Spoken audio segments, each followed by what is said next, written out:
Bismillahirrahmanirrahim. Assalamualaikum warahmatullahi wabarakatuh.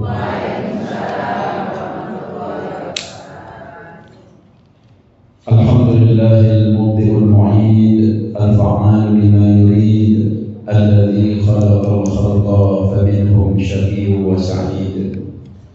Fahadha qarrabahu lihadratihi wa hadha ashqahu fahuwa ba'id. أشهد أن لا إله إلا الله وأشهد أن محمدا عبده ورسوله أفضل الرسل والعبيد. اللهم صل وسلم وبارك وكرم على حبيبنا وشفيعنا وقرة أعيننا سيدنا ومولانا محمد وعلى آله وصحبه وسلم تسليما كثيرا. أما بعد. Al-Mukarramin yang saya muliakan, para alim, para ulama, para guru ngaji, ustaz-ustazah TBK khususnya di Masjid Al-Amin, dan juga para tokoh masyarakat yang hadir, sepuh dan para hadirin hadirat, kaum muslimin muslimat yang pada pagi hari ini diberikan oleh Allah kemudahan untuk bisa hadir di taman-taman surga, di tempat yang paling Allah cintai, di mana dikatakan ahabbul buq'ah indallahi masajiduha. Tempat yang paling Allah cintai di muka bumi itu adalah masjid. Maka bagi Bapak Ibu yang sedang berada di sini, jangan lupa diniatkan nawaitul i'tikaf fi hadzal masjid limuddati iqamati fihi lillahi ta'ala. Niat ya Allah, selama saya berada di sini beriktikaf hanya karena Allah, mencari ridha Allah, dan kita isi iktikaf kita dengan thalabul ilm, mencari ilmu akhirat, mentadabburi firman-firman Allah dan sabda-sabda Rasulullah sallallahu alaihi wasallam. Saya yakin Bapak Ibu khususnya mama sekalian ya, hadir di sini bukan berarti kerjaan rumah sudah beres semua, begitu. Belum ya. Orang-orang masih banyak, cucian masih numpuk. Soalnya masih jam 7 gitu. Saya kira itu kajiannya bapak-bapak, ternyata masya Allah lebih banyak ibu-ibunya. Ibu dilupakan dulu, kalau nggak sempat nanti di laundry saja. Minta sama papa. Alhamdulillah, adanya kita hadir di sini Bapak Ibu menunjukkan minat kita menuju surganya Allah itu ada. Apalagi ini di bulan Ramadan. Kalau di luar Ramadan mungkin masih ada, sama pengen hadir, pengen oleh kotaan, kan gitu. Kan tidak ada sekarang. Minum, wala jajan, wala piringan, wala kotaan. Murni niatnya memang ingin hadir mencari ilmu. Nanti ilmu itu yang akan menjaga kita kalau kita amalkan. Karena kita di bulan Ramadan, maka kita akan bahas berkaitan dengan puasa yang sudah separuh ini kita lakukan. Sudah 18 Ramadan. Alhamdulillah. Allah Subhanahu wa taala berfirman dalam surah Al-Baqarah, A'udzu billahi minasyaitonir rajim. Bismillahirrahmanirrahim. يا أيها الذين آمنوا كتب عليكم الصيام كما كتب على الذين من قبلكم لعلكم تتقون. Yang artinya, wahai orang-orang beriman, diwajibkan kepada kalian berpuasa di bulan Ramadan sebagaimana diwajibkan kepada orang-orang sebelum kalian. Tujuannya bukan untuk menyengsarakan kita, Bapak Ibu. Bukan Allah itu ingin kita ini supaya lapar, kehausan, bukan. La'allakum tattaqun, agar kalian senantiasa bertakwa kepada Allah Subhanahu wa taala. Coba dirasa-rasakan menjenengan, kalau pas puasa ini kok beda sama yang tidak puasa, atau ketika kita nggak puasa berarti tujuan puasanya bisa tercapai. Gampang saja yang dohir-dohir, biasanya misalkan ya, kalau ibu-ibu atau bapak-bapak dikit-dikit emosi, piring pecah, lonteng malah momennya 10 menit, 20 menit, 30 menit. Soalnya yang mecahin anaknya, apalagi suaminya, tambah 45 menit. Tapi kalau dia sendiri yang mecahin, tidak ada momen ya. Karena takut sama suaminya gitu. Maka kalau puasa kejadiannya sama, piring pecah, astagfirullah, hati-hatilah nak, gitu dok. Oh berarti tercapai. Jadi ada sisi ketakwaan yang merubah diri kita untuk menjadi yang lebih baik. Karena memang orang yang berpuasa itu sesuai dengan artinya. As-sawmu lughatan al-imsak. Puasa itu definisinya secara bahasa itu bisa menahan diri, menahan emosi, menahan untuk tidak ngutang, menahan untuk ini dan itu. Pokoknya hal-hal yang negatif-negatif itu. Tapi kalau secara syar'an, terminologi, puasa itu didefinisikan al-imsak wa 'anil muftirat, menjaga diri dari hal-hal yang membatalkan puasa, min tulu'il fajri, semenjak terbitnya fajar shadiq di waktu subuh, ila tulu'is syamsi, ila ghurubis syamsi, min tulu'il fajri ila ghurubis syamsi, sampai nanti matahari terbenam di waktu maghrib. Biniyatin makhsusatin, dengan niat yang khusus. Pastinya kalau kita orang beriman, niatnya lillahi ta'ala. Biasanya kalau habis tarawih kan dibaca nih, nawaitu shoma radin al-adai fardi syahri ramadana hadis sanati farda lillahi ta'ala, lillahi ta'ala, sampai diulang lillahi ta'ala. Berarti ada puasa orang yang tidak lillahi ta'ala? Ada. Kenapa kok puasa katanya? Karena penyakit kanker, tidak boleh makan, saya suruh puasa sama dokter gitu. Ada lagi bu, yang puasanya itu dari sekarang sampai nanti baru makan, malam baru makan. Kenapa saya tidak gitu? Iya, saya sedang terapi ketofastosis katanya. Pernah dengar nih ketofastosis? Kenapa? Kelemon, ya. Kegemuan, lalu kemudian. Jadi dia terapi ketofastosis itu makan protein saja, yang jadinya gemuk jadi kurus. Itu ada yang lebih dahsyat lagi, puasa 3 hari 2 malam, dak makan, dak minum, nyambung 2 hari 3 malam. Adik ada ritualnya, dak boleh kena matahari seharian. Malam terakhir harus berendam di Sungai Kalimas atau Berantas atau Sungai Jolodondo. Pokoknya macam-macam. Nanti bukannya harus yang putih-putih, keju, susu, enak ternyata. Ngerowot, itulah aneh-aneh pokoknya bu. Kalau itu melanggar syariat Allah, itu tidak akan dapat ridhonya Allah. Coba tanya yang puasa 2 hari 3 malam, entah itu puasanya namanya pati geni, entah itu puasa ngerowot, terserah.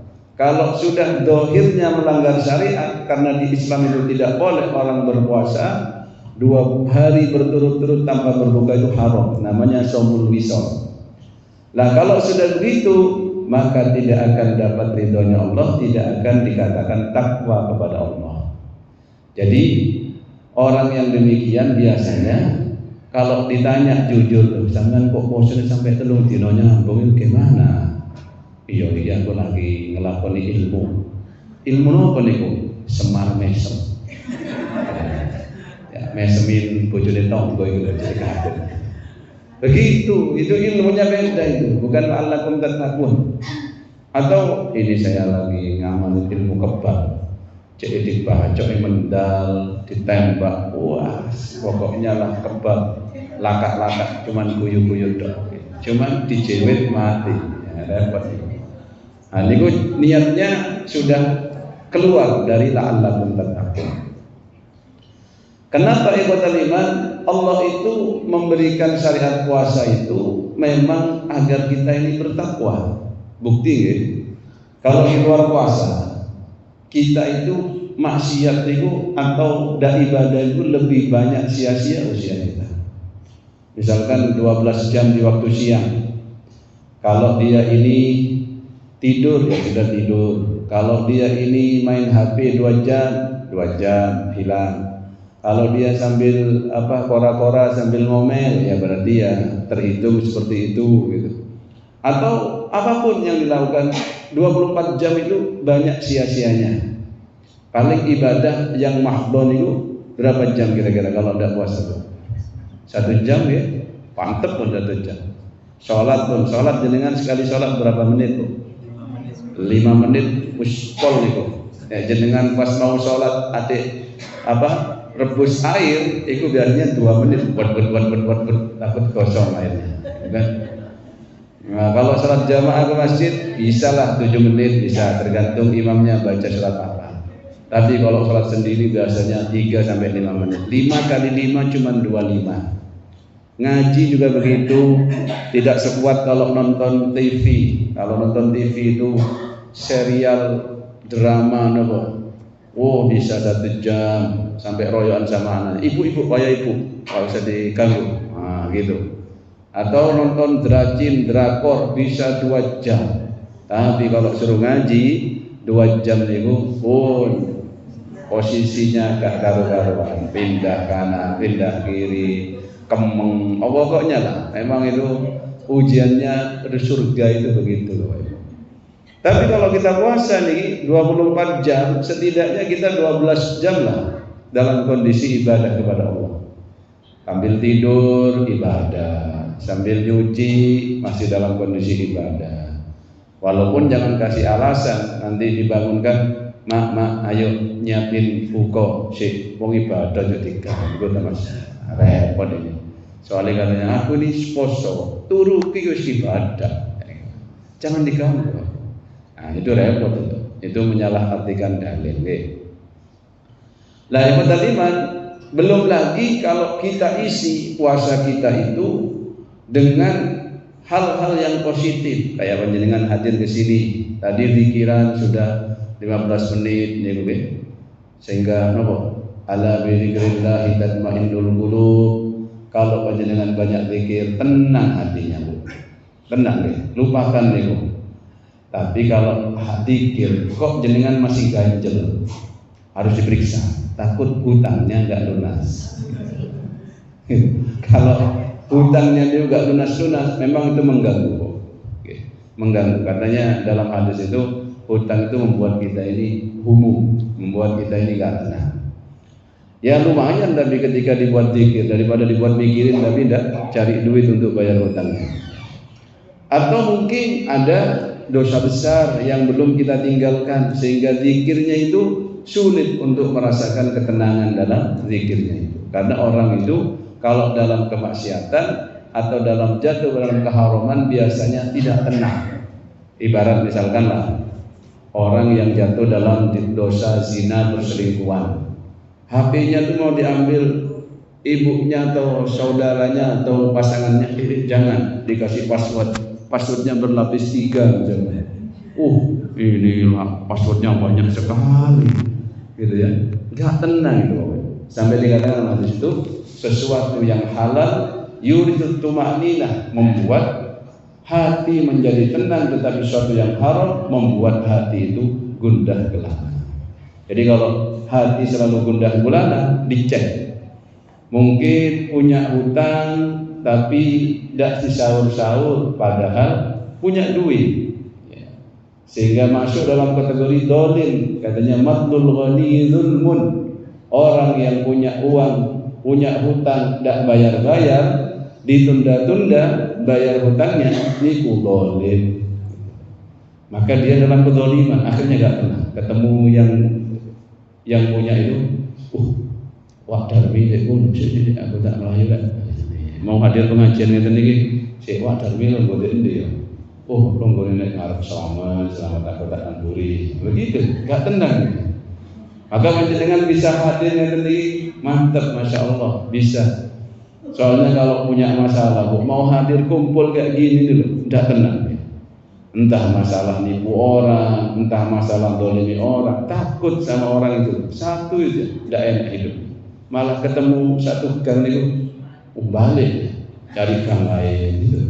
Kenapa? Ya karena punya masalah yang haram tadi. Ya semoga kita dengan puasa kita ini benar-benar mencetak pribadi-pribadi yang takwa. Amin Allahumma.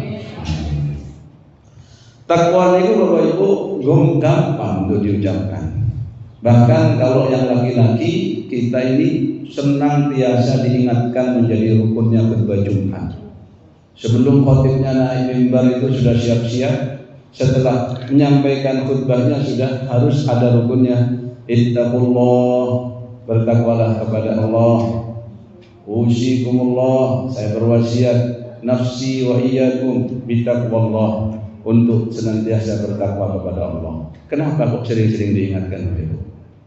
Karena fadzakir fa inna dzikra tanfa'ul mu'minin. Ingatkanlah saudaramu yang beriman itu, karena sesungguhnya mengingatkan itu akan bermanfaat bagi orang yang beriman. Jadi jenengan kalau seneng, kalau diingatkan tidak ngamuk, terus saudaranya, pasangannya, anaknya kok seneng ingatkan, itu bersyukur banyak. Berarti jenengan itu masih bagus. Sing repot niku sering dituturi, nek dituturi ngamuk. Dituturi ngamuk. Akhirnya napa? Bojone sekarep mudah wis males aku nuturi.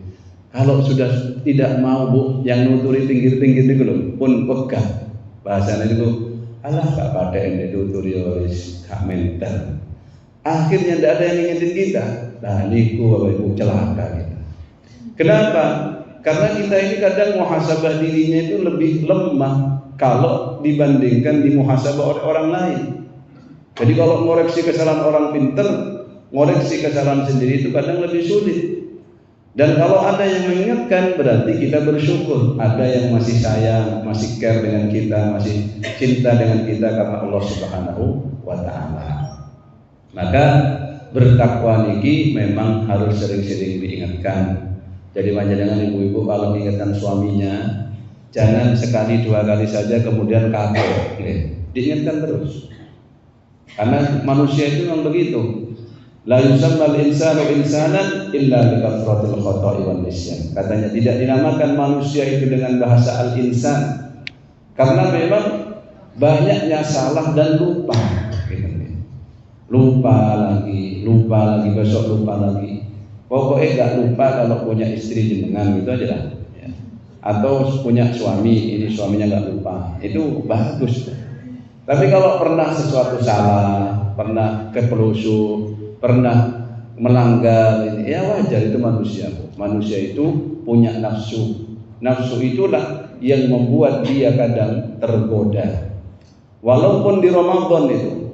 Ramadan kan sudah jelas katanya, idza jaa Ramadan futihat abwabul jannah wa ghulqat abwabun nar wa suffidatis syayatin. Kalau sudah datang Ramadan ini dibuka oleh Allah pintu surga, ditutup pintu neraka, setan-setan yang menggoda dikerangkeng semuanya. Nah kok masih ada yang maksiat, masih ada yang lupa, lalai, yaitu karena innan nafsa la ammaratun bisu. Nafsu niku senantiasa mengajak kepada kemungkaran. Lalu bagaimana kaitannya dengan ketakwaan? Padahal Nabi SAW menyampaikan at-taqwa hahuna. Takwa itu ada di sini, di dalam hati, di dalam dada kita. Hanya ketika kita berpuasa, kalau nanti di waktu siang atau sore, kira-kira yang sering dipegang mananya, Ibu? Kadang kesininya gitu, aduh ngorong mas, lehernya yang dipegang, dilus-lus. Kadang itu perutnya yang bunyi-bunyi nih dipegang. Allah, apa nih kan adzan mau mas. Anak saya itu kalau nanya, di kurang berapa jam nih? Nanti sabar, ya. Karena lapar Bapak Ibu. Kadang itu pusing itu karena apa? Karena bisa kurang tidur panas isinya, atau kurang minum banyak, atau kurang duit. Nah, ini pusingnya. Itu kalau dipinjemin insya Allah aman. Nah itu dipegang sininya. Kok bisa ya? Kenapa keterkaitannya takwa dengan puasa?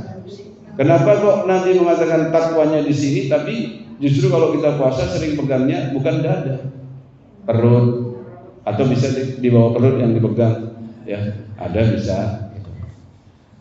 Begini Bapak Ibu, kan sudah tadi kita sampaikan orang itu tergelincir dalam dosa itu penyebabnya apa? Nafsu nih. Nafsu itu dalam Islam tidak boleh dikebiri. Nafsu itu ada nafsu syahwat, nafsu kemaluan, nafsu kelamin, seksual. Ada nafsunya perut, ada nafsu yang sifatnya itu cinta dengan dunia, di mana Allah Subhanahu wa taala rangkum itu semua ada dalam surat Al-Imran ayat ke-14. Allah berfirman, a'udzubillahi minasyaitonir rajim. Bismillahirrahmanirrahim. Zuyyina lin-nasi hubbus syahawati minan nisa'i wal banin wal qanatiril muqantarati minadh dhahabi wal fiddati wal khayril musawwamati wal an'ami wal harth. Dzalika mata'ul hayatid dunya wallahu 'indahu husnul ma'ab. Artinya apa nih? Zuyyina linnas, kata Allah, dijadikan indah pada manusia itu hubbus syahwat, kecintaan kepada nafsu syahwatnya, minan nisa, dari wanita, wal bani, punya anak keturunan yang banyak, wal qanatiril muqantara minadh dhahabi wal fiddah, dari kecintaan punya emas dan perak yang bertumpuk-tumpuk. Ada juga kata Allah wal khairil musawwamah, kecintaan kepada tunggangan. Kalau artinya itu letterleknya al khair kuda, al musawwamah yang bertanda, wal an'am dan ternak, wal harz dan sawah ladang. Tapi diingatkan oleh Allah, dzalika mata'ul hayatid dunya, semua itu adalah kesenangan dunia yang fana. Wallahu indahu husnul ma'ab, di sisi Allah ada tempat dan hal yang lebih baik dari itu, yaitu ridho dan surganya. Nah, kita coba muhasabah. Kita itu kadang maksiat itu ya gara-gara nafsu itu memang. Ada yang gara-gara dia nggak nikah-nikah padahal sudah wajib nikah, atau kalau panjenengan punya anak bedek sudah waktunya nikah tapi gendaan itu harus cepat dinikahkan karena memang waktunya. Dan tidak boleh kita gak boleh senang ke lawan jenis. Justru kalau tidak senang lawan jenis itu bahaya nanti. Bisa jadi seperti kaum Lut yang suka sesama jenis, dan itu hukumannya lebih dahsyat dari sekedar zina. Jadi kalau zina itu kalau di Islam dibedakan antara yang muhson apa ghairu muhson. Kalau yang muhson, orang yang sudah nikah kok selingkuh zina sama orang lain, ini hukumannya apa? Raja, hukuman mati. Tapi ini kalau ini belum pernah nikah kok berzina, ini masih dalam kategori jambuk, dicambuk saja, ghairu muhsan. Tapi kalau sudah kebablasan ini, laki seneng laki, cewek seneng cewek, pacaran lagi, ini sudah masuk amal kaum Lut. Sampai diriwayatkan, kalau kalian mendapatkan orang yang mengamalkan amalnya kaum Lut, maka hukum mati, faktulul fa'il wal maf'ul, baik yang subjek atau objek kena hukum mati semuanya. Karena ini lebih kejam dari sekedar berzina itu, Bapak. Maka ikhwatal iman, puasa ini mengingatkan kita, wahai hamba Allah, bahwasannya hidupmu itu untuk beribadah. Hidupmu itu bukan seperti sapi yang senantiasa makan terus. Karena kalau panjenengan punya sapi, ada yang punya sapi di sini. Sapi ini hidupnya makan, sambil duduk makan, sambil berdiri makan, jalan kemana makan, tidak mikir sholat, tidak mikir apa. Ya udah gitu. Memang sapi itu Memang tujuannya itu diciptakan untuk makan dan untuk dimakan. Kalau jenengan punya sapi tidak enak makan, justru jenengan bingung. Lah, kok sapi itu kena PMK lagi, ya Allah. Bentar lagi kurban mereka melumui iki. Nah, sing bingung kewaliane kalau jenengan lihat bojo sampean mangan tok bojo pinggire, salat tak salat, mangan tok sampai lemu ini. Nah, disembelih ndak iso. Nek sapi cocok, gak apa-apa sapi wedhus niku. Makan isinya tidak apa-apa makan. Memang dia tidak ada syariat untuk dia. Tapi kita ini Abdullah, hambanya Allah. Kalau mereka Abdul Butun, tidak apa-apa, hambanya perut. Gitu. Atau apa lagi? Ada juga orang ini digelincirkan karena nafsu kepada perutnya atau nafsu terhadap apa? Kalau sampai sekarang itu ada apa? Nafsu seksualnya. Kalau tadi perut, ini nafsu seksual. Makanya di Islam itu tidak boleh orang itu tidak nikah, apalagi salah niat. Iki arek ganteng, sugih, tapi kok gak nikah ya. Nek kapan niatnya niku cek isok gonta ganti pasangan. Oh, niku dilaknat niku. Tapi kalau memang belum ketemu jodohnya, ya sampean bantu. Nanti saya bantulah mediasi kan gitu.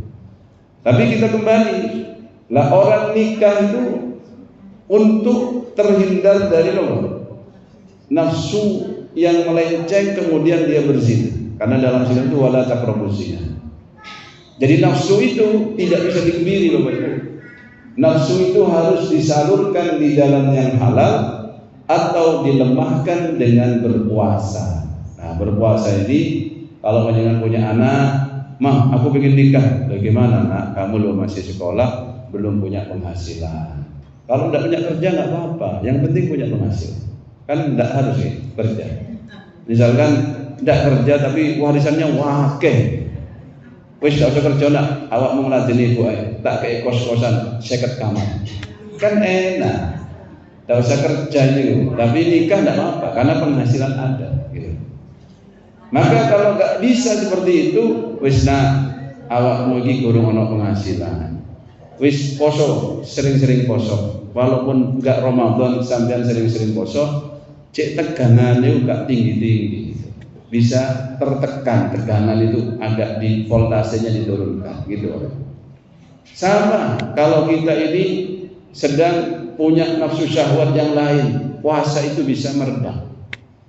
Dan kita ini ikhwatal iman, dengan puasa ini harapannya setelah bisa menundukkan nafsu kita, nafsu yang lain itu juga bisa kita atur. Misalkan tadi kalau ada yang nafsu syahwat gitu, karena banyak orang itu tergelincir dari itu. Sudah benar, sudah bagus, dia punya kedudukan tinggi di perusahaannya, ya malah selingkuh sama bawahannya, akhirnya karirnya hancur.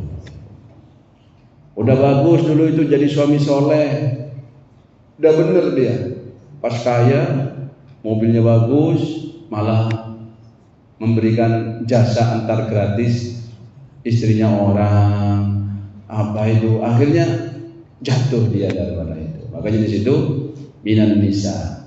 Kalau ibu-ibu ya kebalikannya, minan rijal ya. Tapi itu biasanya Bu, yang paling sering terfitnah itu laki-laki. Kalau perempuan jarang, apalagi sudah rempong sama anak 3, 5 itu sudah mikir kan, apa yang gelek cem-ceman lain itu lah. Wis rempong sama anaknya, ya Bu ya gitu Bu ya. Wis delok bojoku wis gak apa-apa, bojoku gak patek ganteng tapi lancar transferane. Nah, begitu Pak, kalau perempuan itu sing penting lancar. Yang kedua, ada anak itu Bu kadang bikin kita maksiat. Dulu kita bagus, tidak punya hutang, tidak punya ini, anaknya ngerengek-ngerengek. Ma, aku tuh kok no iPhone mau ma, iPhone apa boleh? Iki lho ma, sing iki regane piro lho? 30 juta. Wah, iPhone le, kok gak duwe mak le. Bapakmu jaro bapakmu. Bapake yang padha le, bapake gajine UMR. Gitu. Yo anu mak, diutang-utangno lho Pak. Di jaminan KTP dicek lah, mak bisa pinjol akhirnya ya pinjol. Akhirnya napa kate wis gak usah kondo-kondo bapak. Emak tak gawe iki lho ono tawaran. Belanja sekarang, bayarnya later.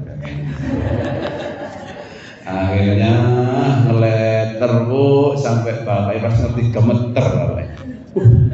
Cek akeh tagihanmu. Aku cuma iso ngekei 1 juta, awakmu kok cicilane 700. Ya demi anak, kadang demi anak gitu, maksiat. Nauzubillah min. Ya, hati-hati. Semakin banyak anak kan harusnya banyak rezeki. Zaman sekarang Bu, orang itu banyak anak bilangnya banyak masalah. Banyak masalah. Padahal orang dulu memotivasi banyak anak banyak rezeki. Ayo, banyak anaknya, rezekinya juga banyak. Sekarang saya nanya sama yang biasa nganter kurir ke rumah, berapa anaknya Pak? 3 Pak. Kapan mau nambah lagi? Langsung shock. Astagfirullah, nambah lagi Pak. 3 aja saya sudah shock. Loh, kok shock? Ya soalnya programnya 2 katanya. Cuma ini kebobolan lahir 3. Loh kenapa? Kan juga sudah ada rezekinya masing-masing. Gak yakin Bu. Kadang itu gak yakin. Jadi orang itu ya tidak punya anak masalah, ya terapi kemana-mana. Punya anak juga masalah, kan kapan syukurnya orang ini? Kalau saya mertua tuh anaknya 20 dan santai-santai aja. 20 anak mertua saya. Saya punya istri itu anak yang kedua dari istri pertama. 20 itu dari 4 istri Bu, bukan 1. Kalau 1 istri main jangan kalau main ke Bangkalan ya, mungkin silaturahim, ziarah ke Sekona Holil bisa lah mampir ya, itu teman-teman saya kalau mampir ini pondok Pak. Oh bukan, pondoknya bukan di sini, ada di saudaranya Abah ya. Kalau ini memang keluarga besar, jadi banyak kamarnya mungkin 50 konten ya, soalnya anaknya banyak 20 belum mantune, belum cucune. Anak saya tertua itu lebih tua dibandingkan anak mertua saya yang paling akhir gitu. Jadi paman sama ponakan gelut biasa nih. Karena seumuran kadang kalah umurnya. Lah seharusnya begitu. Kalau dia ini yakin ya rezekinya dari Allah sudah ditakar, insya Allah tidak deg-degan. Tapi ya itulah, harus tahu diri kapasitasnya. Okay. Yang ketiga, ini kalau orang tidak sabar, bisa nahan lapar, tidak makan yang haram. Tapi karena urusan emas itu kadang ngeblank. Apalagi jenengan hadir di komunitas yang sering ditampilkan seperti itu. Kalau ini, masya Allah ini pengajiannya aman, tidak ada yang pakai gelang emas semuanya. Ya, tawadu orangnya sederhana. Jenengan kalau ikut pengajian di komunitas yang wah itu semi artis nih, atau apa itu komplek yang elit nih, hadir pengajiannya pakai flash on, ada apa bulu matanya yang begini itu, kalau lagi make upnya ngeri Pak. Kalau itu ini kan enak, kita tidak khawatir terfitnah gitu. Belum lagi emasnya dipakai, sininya zamrud. Ya, ibu-ibu kan hanya nyamar aja nih, mungkin hanya pakai gelang karet gitu kan, gelang tasbih gitu kan, kalung tasbih. Loh kalau yang itu begitu, ibu ngeri kalau hadir kayak gitu. Atau ketika panjenengan hadir mantenan, kalau di Madura tuh mantenan, dipakai semua gelangnya segini Pak. Pakai semuanya Pak, ngeri sampai anak saya itu komen gitu, anak perempuan saya. Ya, tidak pakai itu 2 kemungkinan, emang tidak punya atau memang tawaduk. Aku gak ngono gitu ya. Tapi ada Pak, namanya jenengan kalau istrinya bilang begini, Mas, sampean tidak seneng nih aku kayak Mas. Senengan di sampean delok aku kayak Mas sampai kayak tasbih. Dari bojone soalnya gak kuat nukokno. Abian kayak tasbih.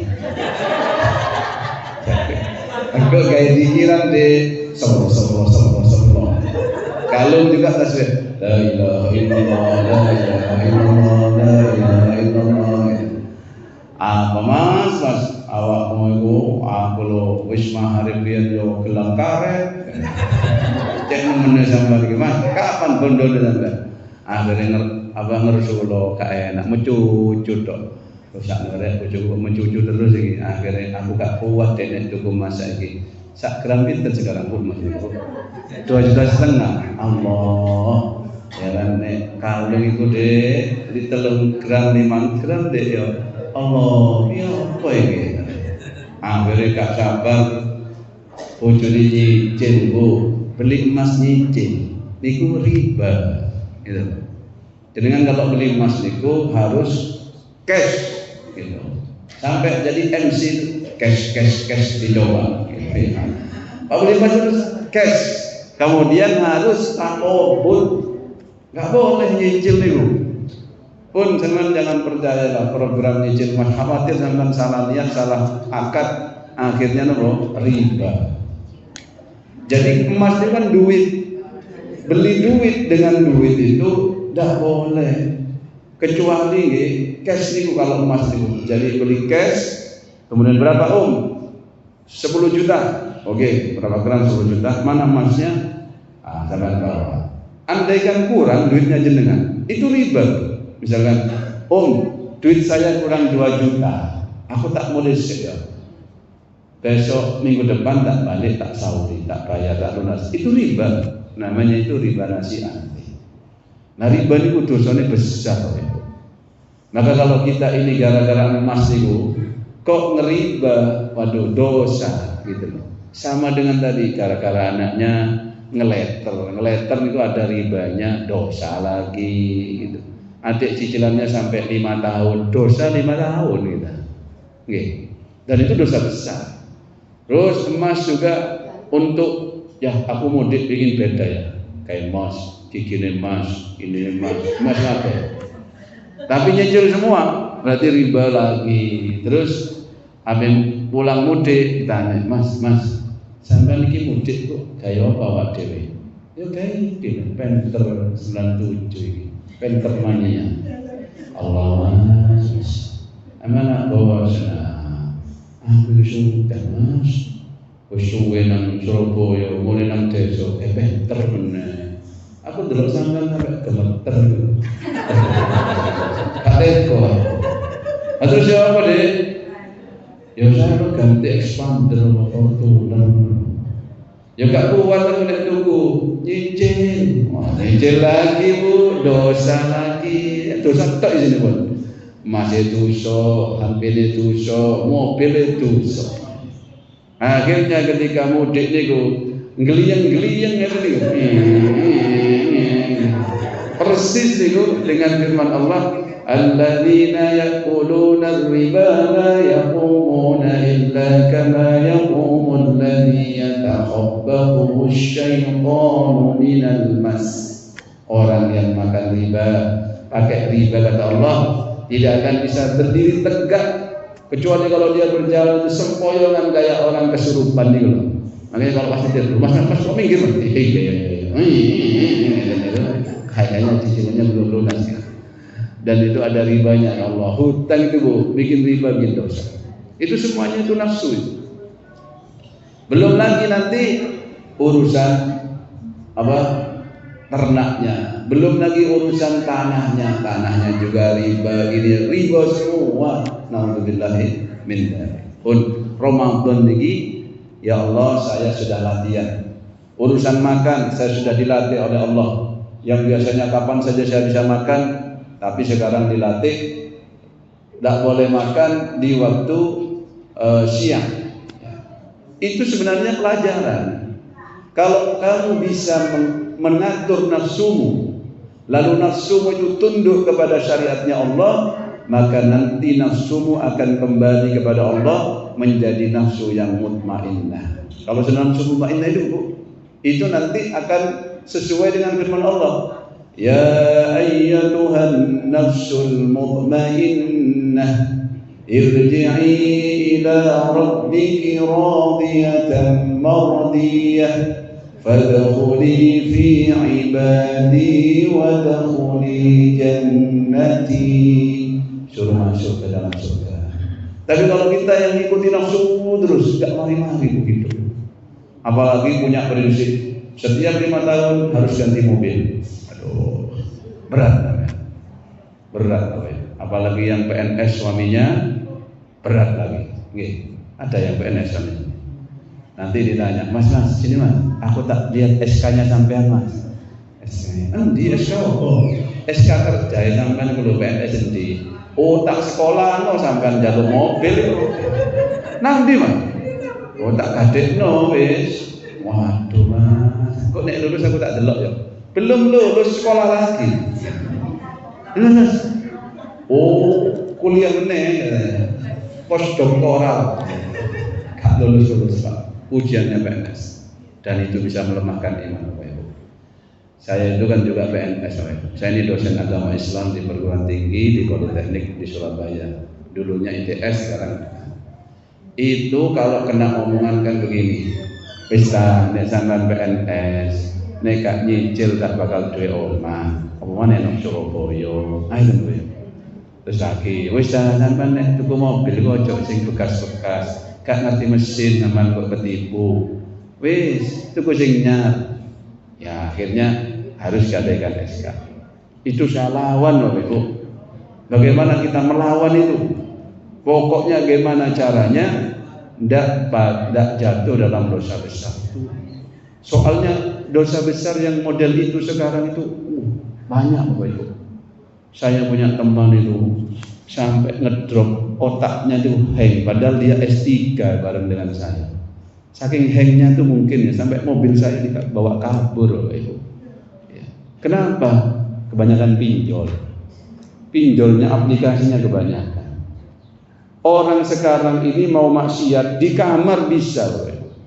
Kalau orang dulu mau judi kan nyari lawannya dulu. Wanita Tarono kuwi kotone. Omah, sak isine bisa. Loh, bojomu ono. Mesisan. Isi digawe totoan. Itu masih cari lawan. Sekarang orang judi niku pakai HP bisa kan? Di aplikasinya. Saya punya mahasiswa nangis datang niku. Ya kecanduan judol niku. Sampai di bapaknya itu ya dibelikan nomor niku laptop untuk mengerjakan skripsinya. Malah digadekno dibuat judol. Nangis gak lulus. Aduh. Ini dosen agama kepoto ini. Apalagi bapaknya temen kantor, security juga di kantor. Gimana ini? Itu Ibu. Mau zina tinggal di aplikasi, micet di download, Hugo di download, TikTok bisa. Pokoknya banyak aplikasinya. Kalau dulu juga sama. Gak semudah sekarang. Mau riba juga dulu kan harus nyari rentenir dulu. Rentenir dia. Kan orang kadang malu. Mau kemana kamu gitu? Mau pinjam duit? Enggak, cuman ini kangen gitu ya. Kangen sama rentenir gitu ya. Terus kalau ditanya, saya pinjam uangnya ya. Oh iya, pinjam berapa? 1 juta aja. Tapi uang saya hamil semua ini, Pak. Aman kalau setahun niku pun lahiran sedoyo niku. Jangan lupa nanti anak-anaknya juga dikembalikan. Enak nek ngomong Bu, tapi dosa. Itu dulu harus nyari orang, malu kita. Tapi sekarang Bu pakai HP, cair. Ya, tapi siap-siap nih, hati-hati pun tobat nih Ramadan ini. Kalau kita di Ramadan ini dilatih sama Allah katanya. Oh siang ini dikasih tahu isi, mau dimakan, tidak berani gitu. Bahkan dibawa di dalam kesendirian kita puasa, oh tidak berani saya puasa, batal puasa. Sebenarnya itu maksudnya Allah itu. Kalau sudah berani dan bisa mengatur hawa nafsunya, yang halal dihalalkan, yang haram diharamkan, apalagi biasanya ya itu halal di waktu siang ini kita bisa makan ode-ode, tahu isi semuanya, itu kan halal kalau dia puasa. Tapi kalau Ramadan kan kayak gini kan puasa haram ya, batal nanti puasanya. Apalagi yang jelas-jelas Allah haramkan, harusnya bisa. sami'na wa ata'na. Tapi kadang jamaah itu masih nawar kok.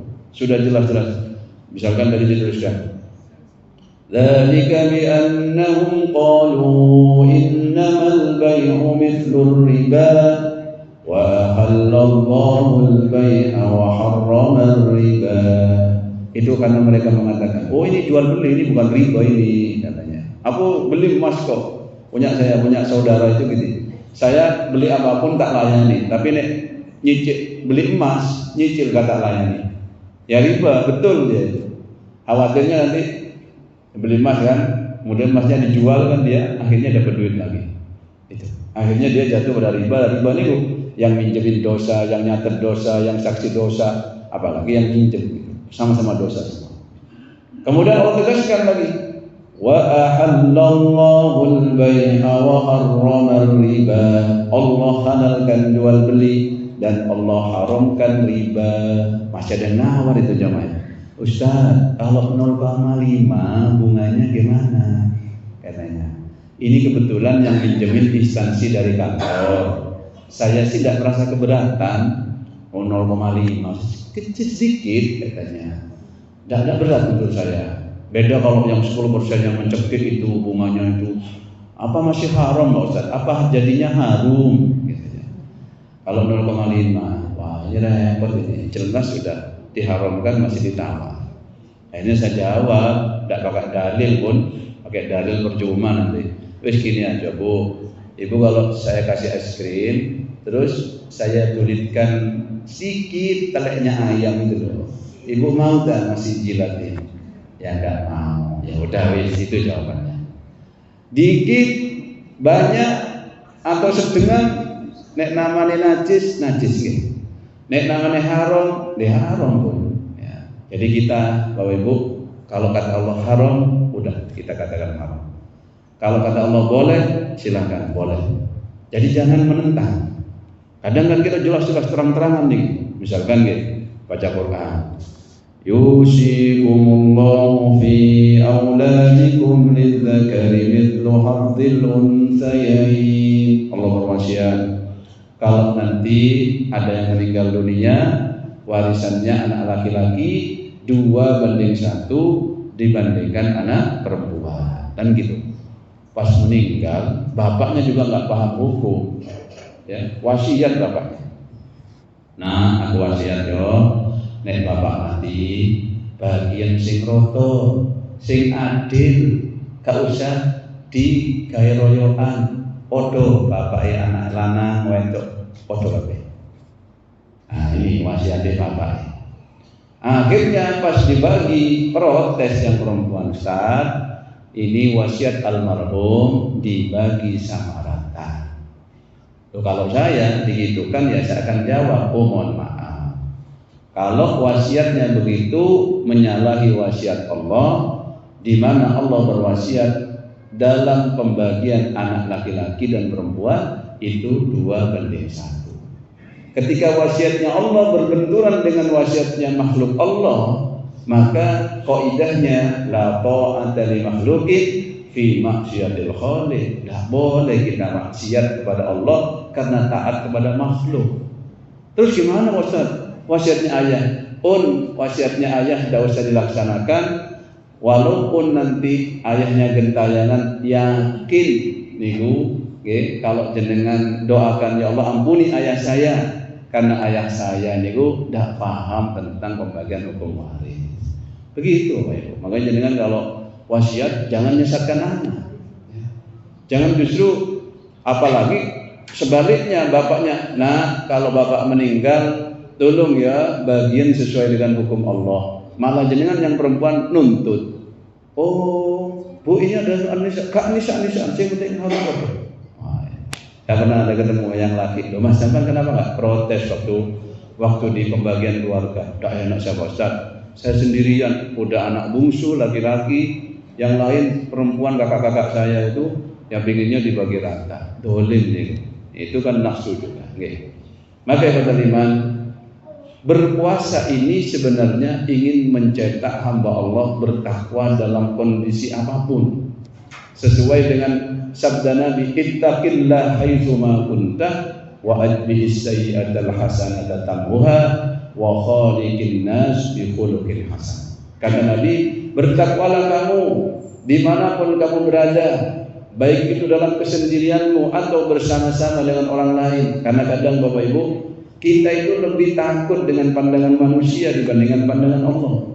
Misalkan dengan guru, apalagi ustaz-ustazah, mau mesuk depannya murid kan tidak enak, malu gitu. Tapi nek sendirian bisa gitu loh. Bisa, mau mesuk-mesuk di WC atau di kamar mandi sendirian bisa. Tapi pas di depan orang tidak enak deh. Atau ketika mau godain cewek misalkan, malu dilihat orang, apalagi katanya tokoh masyarakat, masa ada aja cuit-cuit gitu, malu gitu. Mau maksiat zina, malu dilihat orang. Tapi kadang berani ketika sendiri. Lah puasa itu melatih kita bertakwa itu dalam kesendirian atau dalam keramaian. Yang saya rasakan paling sulit bertakwa dalam kesendirian dengan teknologi yang semakin canggih saat ini. Bagaimana Bapak Ibu? Lihat YouTube, padahal lo lihat pengajian ya, pinggirnya itu iklannya keluar, iklannya mantap, malah iklannya ini kalau derajin, apa ini? Tit, malah pengajiannya nggak jadi, lihat kerawat Cina. Memang begitu sekarang ini, berat. Ya mau ngapa-ngapain bisa semuanya sekarang ini, tinggal takwa Anda. Kalau sudah terperosok, jangan sedih. Allah itu cinta sama hambanya yang mau bertobat. Yuhibbut tawwabin. Allah itu suka sama hambanya itu yang mau kembali. Beda loh ya, orang yang mengakui salah atau merasa tidak bersalah. Nah tujuannya kita belajar itu Bapak Ibu, setelah tahu ini halal, ini haram, ini boleh, ini nggak boleh, itu biar kita itu ada peluang taubat gitu loh. Kalau kita tidak tahu ini halal, ini haram, ya nggak merasa bersalah, kapan mau taubat? Saya punya teman S2 begitu ya. Itu beliau itu dakwanya di Doli, di lokalisasi sebelum Doli dibubarkan. Setidaknya dakwah dia itu ingin menyadarkan, ini kamu dosa, nanti kalau sudah sepi orderan tobat. Kalau tidak bisa tobat sekarang. Kan ada yang tidak menganggap itu dosa. Ini kan kebutuhan, ini adalah pilihan hidup, tidak ada jalan lain kecuali ini. Itu bahaya. Tapi kalau kita akui ini dosa, maka ada peluang kita untuk bertobat, gitu loh. Maka kata iman, kalau kita ini wa'ad bi'is sayyi'atal hasanata tamhuha, kalau kita terjerumus dalam urusan kemaksiatan dan kesalahan, silahkan kata Allah melalui Rasulnya, ikuti dengan amal-amal soleh. Wa'ad bi'is sayyi'atal hasanata tamhuha. Jadi amal soleh di sini akan menghapuskan dosa-dosa itu. Tapi kalau dalam urusan kezaliman, tidak cukup minta maaf, amal solehnya kembalikan yang didolimi. Misalkan gitu, dolim dalam urusan warisan tadi, adiknya seharusnya dapat sekian, tapi dikasih lebih sedikit. Ya gak cukup minta maaf, tapi harus didik, ini harusnya sampai segini. Ya, saya mohon maaf dulu saya khilaf, gak tahu kalau pembagiannya harus segitu. Atau mungkin ngelikung hartanya orang. Ada jamaah curhat, Ustaz, ini saya punya teman mau tobat, apa dosanya Bu? Dia itu suka nyolongin rekeningnya nasabah, karena dia kan ahli di bidang IT. 100 Bu, kalau 100 ripis, kalau dikali 1 juta tiap hari kan lumayan gitu. Banyak Ustaz, bisa beli rumah, beli ini. Oh ya gampang Bu, kalau mau tobat kembalikan apa yang dia pernah ambil. Bisa enggak kembalikan? Kalau kembalikan, habis itu istighfar sama Allah. Kalau tobat sama Allah itu Bapak Ibu lebih mudah. Kalau kepada Allah cukup kita tubu ilallah taubatan nasuha, istighfar akbar kulli shalah sab'ina marrah, setiap hari salat 70 kali, wa fi riwayatin mi'ata marrah 100 kali. Insyaallah diampuni dosa-dosanya. Tapi kalau kepada hamba Allah, kalau dia itu tidak memaafkan karena ada sesuatu yang kita dolimi, entah itu hartanya, entah itu pekarangannya, kita bikin parkir, padahal bukan punya dia. Sampai anaknya mengira tanah itu dikira punya bapaknya. Soalnya sering dia pakai parkir, dia nanam pisang di situ. Kalau ditanya, tanah siapa ini? Tanah Gusti Allah. Tanah Gusti Allah. Itu. Bahaya nih kowe. Akhirnya anaknya ngira tanah dia royoan. Nah niku harus dikembalikan. Kalau misalkan ada ngutang ya harus dibayar, bukan gak dibayar terus minta maaf bolak-balik. Itu ndak cocok sama hadisnya. Wa khaliqin nas bi khuluqin hasan, dan pergauli manusia itu dengan akhlak yang mulia. Jadi kalau kita ini ikhwatal iman berpuasa kok tidak ada efek pengaruh positifnya, ini harus introspeksi. Kok beda setelah puasa ini beda, atau ketika kita puasa ini beda.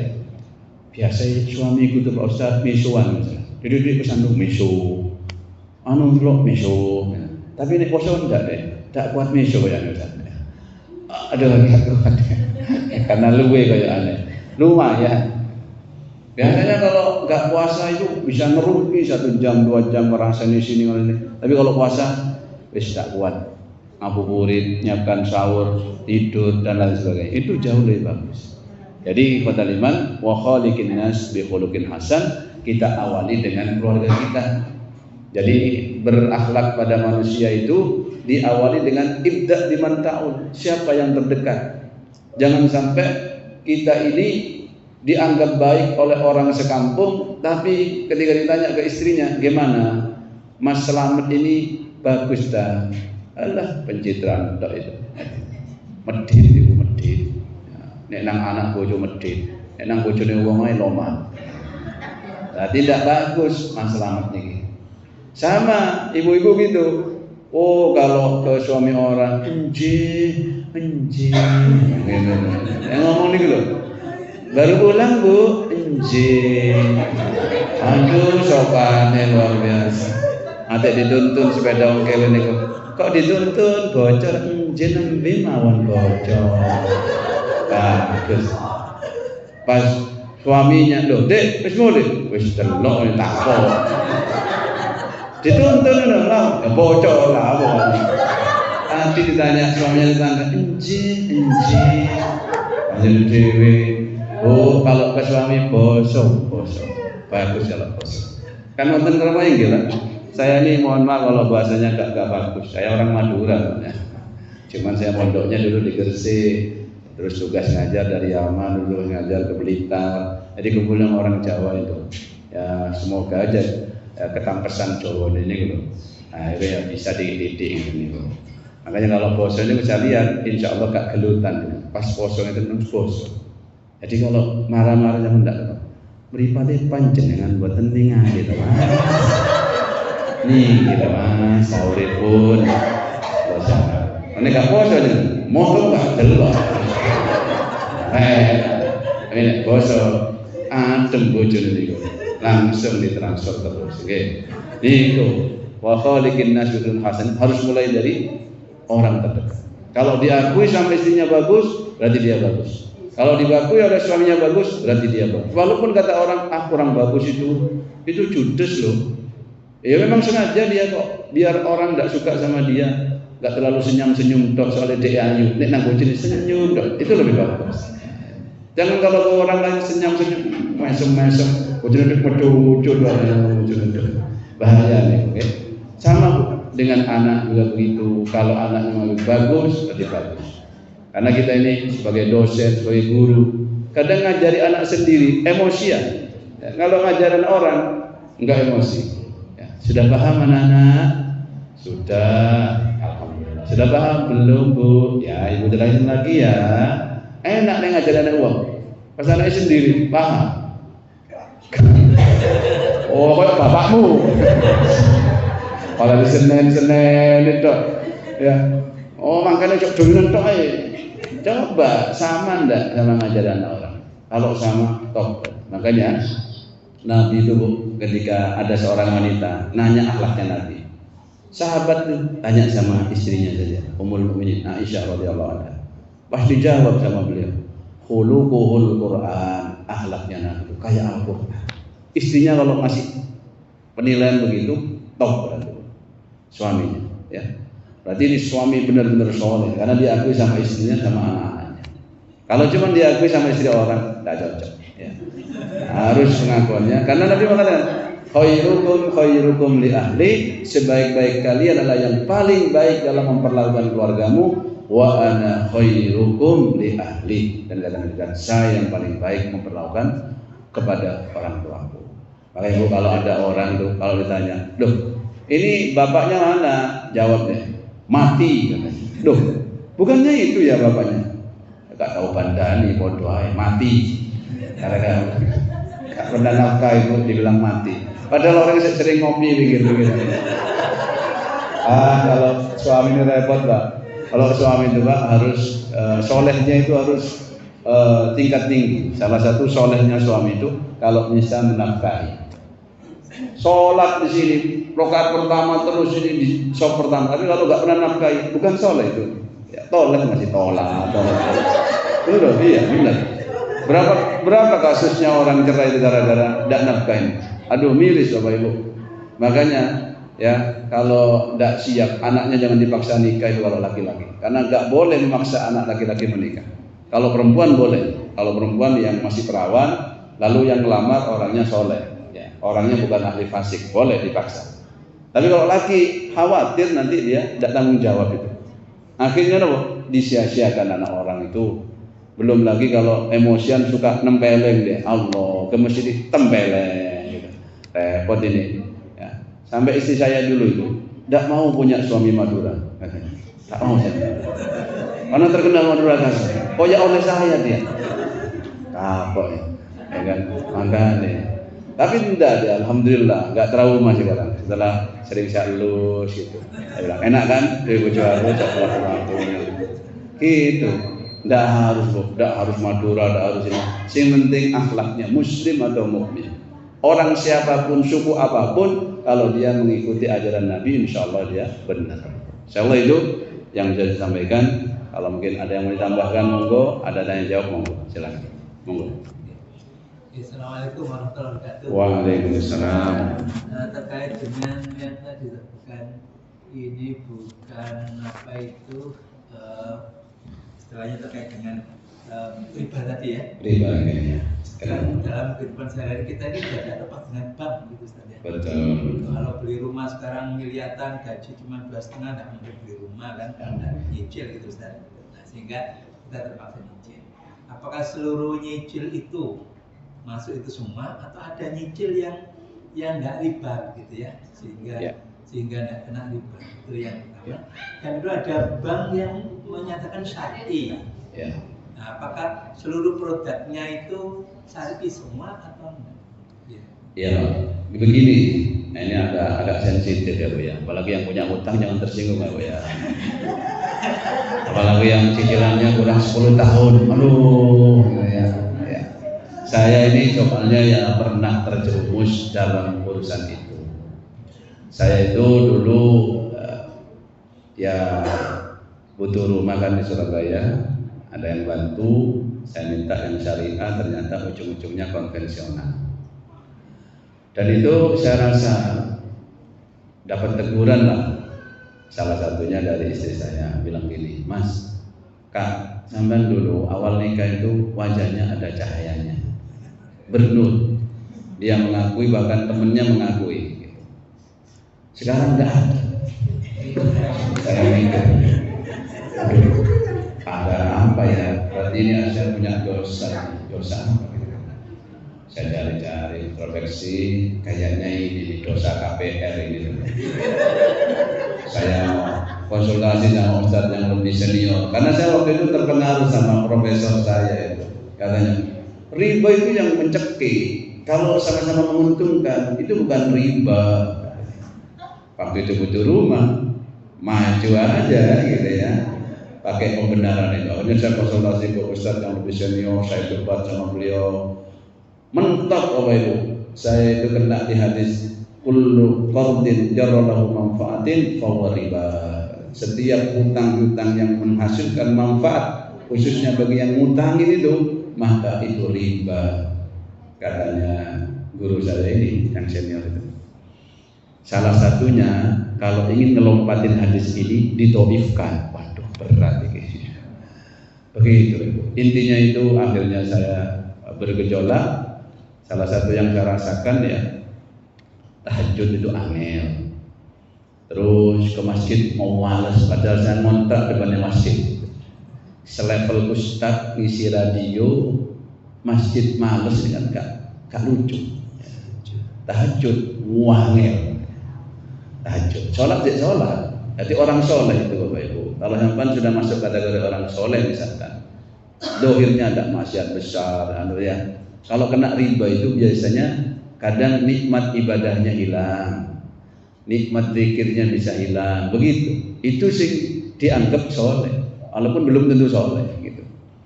Begitu. Akhirnya saya merenung itu, wis. Nah, saya diskusi sama istri saya kan juga ustazah. Ya, Dek, gimana ini? Kamu kan jadi saksi, dosane bodoh. Sampeyan kan tanda tangan kan? Iya Mas. Iya, dosane bodoh awak dhewe. Walaupun dia masih kuliah. Ini kalau di seorang muslim dengar fikih muslimah, kalau dulu namanya Khaliliyah Toha, itu istri saya. Saya ngasuh fikih waris, beliau fikih muslimah, sama-sama ustazahnya. Tapi sekarang lagi di Mesir, belum mohon doanya. Lagi lanjut S3. Akhirnya saya bilang, kamu kalau rumah ini dijual gimana? Berat kan? Enggak Mas, apa udah. Aku wis menot sampean. Tak jual Pak. Tak jual murah-murah. Terus saya udah mau pindah ke Madura. Adalah tak cari tanah kuburan enggak apa-apa, wis yang penting murah. Ternyata Allah masih beri saya jalan. Ini jawaban juga untuk panjenengan. Cicilan yang tidak semua cicilan itu mengandung riba. Cicilan yang mengandung riba itu ketika cicilannya membengkak, kemudian ada pihak ketiga. Paham ya? Misalkan jenengan mau beli mobil. Mobil itu yang jual Pak D kan? Pak D loh. Pak D, saya mau beli mobil baru. Katanya ada promo ya Pak D. Bunga apa? Uang mukanya 5 juta bisa bawa Sinta. Oh iya, sini. Ya, kita sini. Ini harganya 300 juta ya Bu ya, cicilannya. Ibu kan nge-DP ke saya 5 juta. Kurang berapa tadi? 295 juta. Ya wis, kekurangannya sama saya tak panggilin Cak Le. Cak Le niku Cak Lesing. Cak Le gini Cak Le. Iki lho, kancaku iki lho. Pengen tuku mobil gawe mudik, kurang piro? 295, gak kurang iku.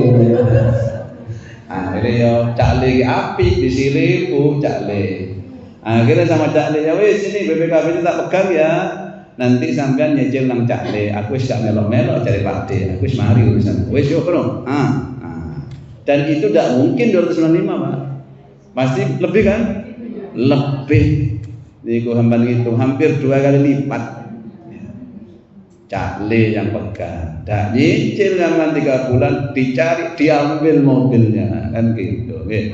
Awas disita, enggak bayar disita, ditelepon terus. Halo sayang, bayar.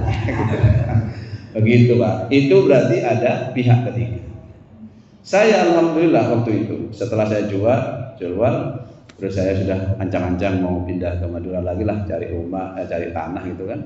Nanti bangun pelan-pelan walaupun 1 kamar gitu kan ya. Akhirnya ada tetangga mau jual. Saya datangi. Karena ada laku-laku kan. Ini saya beli tapi saya cicil langsung ke sampean, mau enggak pakai bank, enggak pakai apa? Oh, enggak apa-apa Ustaz, enggak apa-apa. Boleh, Pak. Tunggu ya nanti yang sana kalau laku saya buat DP ke jenengan, nanti kurangnya saya nyicil ke jenengan. Ya enggak apa-apa. Saya memang enggak suka pakai riba-riba gitu memang. Oh, alhamdulillah, Pak. Berarti kalau kita benar-benar niat, itu Allah akan kasih jalannya. Begitu. Kadang kita tuh sudah memutuskan terpaksa, tidak ada jalan lain, kan gitu kan? Kita kalau sudah pasrah itu ada saja jalan, gitu. Akhirnya saya beli itu, nyicil Pak saya Pak, nyicil ke orang itu pelan-pelan ditulis, karena si mana kita kan ke notaris itu, notaris tidak mau pegang lama-lama katanya, maksimal saya pegang 6 bulan. Waduh 6 bulan nyicil apa punya duit, rumahnya 850 juta. Gitu loh. Itu rumah legrek gitu Surabaya 550 juta, tapi lebih besar, lebih bagus. Akhirnya karena apa? Covid gitu, zaman Covid itu tetangga saya Pak yang pakai bank ini banyak yang dijual, gak kuat. Kenapa? Cicilannya naik, yang 9 juta jadi 12 juta, 13 juta, suku bunga naik, sedangkan penghasilannya kolot. Itu banyak yang kesita dijual. Saya karena bukan riba, saya bilang ke bapaknya, Pak, kita sama-sama laki-laki. Sampai tahu COVID ini penghasilan nggak baik-baik saja. Bahkan teman saya Ustadz ini ngutang ke saya. Buat apa Ustaz? Buat makan. Oh iya, saya lah dapat gaji tetap. Kalau yang hanya ngajar di madrasah, di masjid, masjidnya juga libur, ya wassalam, tidak bisa. Akhirnya Ibu, saya tinggal minta aja, untuk minta bantuan Pak ya. Kalau perjanjian sekian, saya minta turun, mampunya saya sekian. Oh ya, tidak apa-apa. Itulah enaknya. Gak ada pihak ketiga dan tidak ada bunga. Itu boleh. Salam panjenengan ya. Di bank syariah itu prinsipnya begitu. Dia itu menyepakati harga dan tidak berkurang, tidak bertambah. Bedanya sama konven. Kalau yang konven itu bunga itu jadi keuntungan, tapi kalau misalkan ada bunga atau denda misalkan denda atau apa itu kalau di syariah itu dijadikan sosial, gitu aja sih bedanya. Tapi kalau saya mempraktekkan urusan itu, saya keras untuk diri saya karena niat tobat. Ya, sama mau mobil, saya beli mobil dulu berapa? 13.600.000. Bandel, saking bandelnya sampai sering mogok. Ya gak ada AC-nya mobil 13 juta. Lahirnya sama dengan saya, 84. Tahun 84, seumuran dengan saya. Sampai diderek, ngebul, kadang ya digerim gak balik, akhirnya tekor gini, macam-macam. Tapi saya enak, istri saya ustazah. Saya bilang, gak apa-apa dek ya, lebih baik panas di dunia daripada panas di akhirat. Ya, macam-macam. Adik, walaupun mobil elek Bapak Ibu, nek mangan disuapin ambil nyetir, enak Pak, disuapin. Nek kalau asin dikeringin, dianu tisu, kan sip, mesra justru. Daripada mobilnya wapi tapi mencucu, odok, gitu. Ya nggak asik. Tapi Pak, ujiannya memang berat. Ketika bawa anak, mobil dijemur kan, habis ngisi kajian, anak saya umur 2 tahun 3 tahun. Nah, wah panas be, nggak bisa Pak bilang kayak gitu. Lebih baik panas di dunia anak ya daripada di akhirat ya. Tetap nangis, bisa. Itu ujian aja jenengan. Maka Bapak Ibu, jalannya harus ada. Dan itu jenengan niatkan kalau ada, lama-lama pasti. Dan itu memang melemahkan iman. Kalau jenengan pikir-pikir, kalau udah nyicil, kalau udah ngeriba pasti nggak bisa. Itu mindset melemahkan iman. Ya. Dan saya jawab karena saya juga punya saudara juga PNS juga. Saya buktikan kepada mereka, nggak bisa mau beli mobil baru, udah pakai nyicil riba bisa.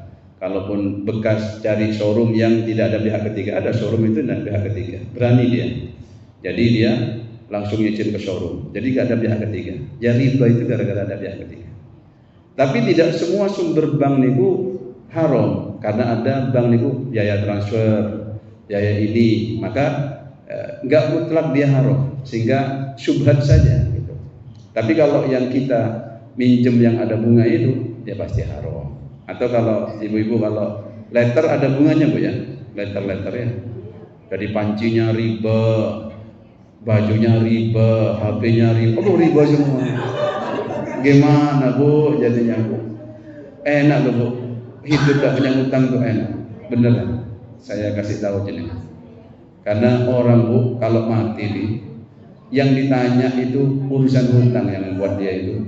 Nabi itu ya, kalau ada orang meninggal, nggak ditanya sakit apa ini kok mati. Oh serangan jantung buat, tapi ini punya hutang. Makanya kalau diumumkan apa? Bagi ada yang hak adami harap datang ke ahli waris, kan gitu ya. Karena hutang itu yang bikin kita tidak bisa masuk surga. Itu hutang biasa ya, bukan hutang riba yang ada dosanya. Itu hutang biasa itu kalau kita tidak sahur terus kita mati, itu tidak bisa masuk surga. Jangankan kita yang biasa, orang mati syahid itu tidak bisa masuk surga gara-gara hutang. Sampai dalam fikih itu kalau mau perang dia punya hutang harus izin sama yang hutangnya. Mas, saya mau berangkat jihad ya. Oh, cocok. Kok mati sama coba yang nyawa? Kalau nggak diizinin tidak boleh berangkat. Tapi enggak mas, bisa lah. Aku oleh rampasan perang, oleh gajian tak sahur hutang sampai. Tidak apa-apa. Nah, gitu. Ya, sampai itu mau disolatin Nabi bilang, ini punya hutang, punya. Ahli warisnya gimana? Bisa sahur hutangnya dengan harta warisan. Jadi harta warisan itu tidak boleh dibagi sebelum dia lunas hutangnya. Gitu. Jangan dibagi-bagi terus ada orang nagih. Lo ya harus entek sampai telat. Nggak boleh gitu. Warisan itu boleh dibagi kalau satu untuk pemakaman biayanya keluarin. Berapa biasanya di sini? Misalkan di Kepote itu 3 juta ya, keluarin 3 juta. Di sini berapa kalau meninggal? Bayarnya 500. Itu besoknya ngeduk itu berapa tuh? 200.000. Iya, keluarkan, jangan medit, malah kayak 50.000 sih ngeduk. Aduh, akhirnya digeduk setengah meter. Ruwet ya. Biar pemakaman kasih. Kemudian zakat malnya keluarin kalau biasa zakat mal. Lalu wasiatnya, wasiat dalam urusan harta. Pernah nggak wasiat? Kalau tidak lebih dari 1/3 tunaikan. Baru hutang-hutangnya saurin semua. Kok ternyata ditunaikan warisannya habis? Ya sudah, tidak ada waris. Kalau masih ada warisan. Akhirnya kita tanya, ada ini untuk bayar hutang? Ada Nabi. Ya segera dibayar, sholatnya. Pernah ada punya hutang tapi tidak punya harta yang untuk bayar. Nabi tidak mau nyolatin itu Bapak Ibu. Pun sampai aja saya tidak usah nyolatin. Sampai ada sahabat yang nanggung. Nabi, saya yang tanggung hutangnya. Akhirnya ditanggung. Nabi mau nyolatin, ditagih terus sama Nabi. Sudah enggak? Sudah belum dibayar. Sampai saking khawatirnya. Sampai pas ketemu ditanya. Kata Nabi, al-an barida jilduh. Sekarang baru itu dingin kulitnya. Makanya saya kalau ada jamaah itu ya, anaknya orang kaya, warisannya banyak, besar, tapi hutang bapaknya belum disaur. Bu, saya bilang, mending tidak punya rumah daripada ninggalin warisan banyak tapi punya hutang. Harusnya anaknya pengertian, cepat disaur ini. Ya, walaupun harus jual rumah ini, gitu Pak. Jadi kaidahnya niku, kalau panjenengan nyicil tidak ada pihak ketiga. Misalkan nih, nyicil ke saudaranya atau ke showroom tadi. Showroom itu udah ada pihak ketiga, yang langsung nyicil ke dia. Walaupun harganya agak tinggi, tapi langsung nyicil ke dia. Dan tidak ada sita, tidak ada denda. Itu kalau nyicil, itu baru, itu baunya syariat. Tapi kalau pakai sita, pakai denda itu belum syar'i. Begitu. Oke Bun, ada lagi? Oke monggo.